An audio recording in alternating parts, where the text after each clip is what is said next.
See, I don't need 20 ways to close a sale. I need one very good way to open the heart, engage the mind, and build a relationship.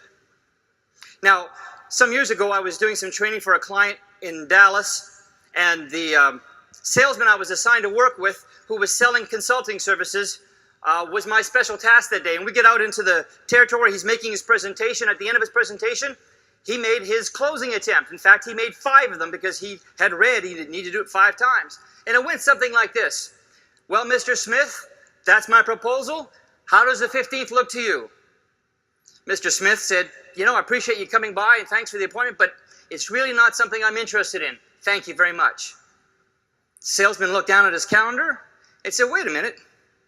I've got an opening on the 21st and the 28th. Which would work better for you?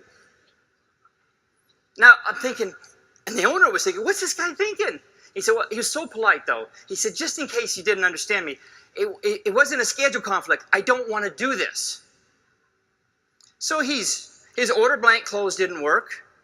His alternative choice close didn't work. He went for the scarcity close, and he went like this. He looked at his calendar, hummed and hawed for a minute. He said, wait just a minute. I can't believe this.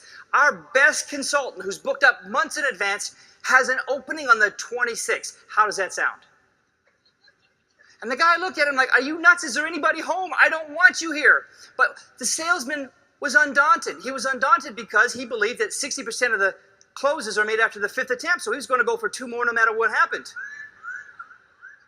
And he went for the 4th one. By the time he got to the 5th one, the prospect, the owner of that business, stood up, red-faced, very angry, and he was about ready to get physical and throw us out of the office. The salesman closed up his briefcase and started to walk out, at which point I said, sir, I need to explain something. I'm not really with this company. I'm a consultant who was brought in to analyze how they do things, and from what I can see here, there is nothing that this salesman said that applies to any need that you've discussed here today. Am I correct? I said, yeah. He immediately found an ally. I said, sir, can I ask you a question? He said, okay. That began a dialogue, and 20 minutes later, approximately, he closed me for the sale, wrote us a check, and the salesman earned a $1,000 commission. How we did that is what I want to talk about. Y'all interested?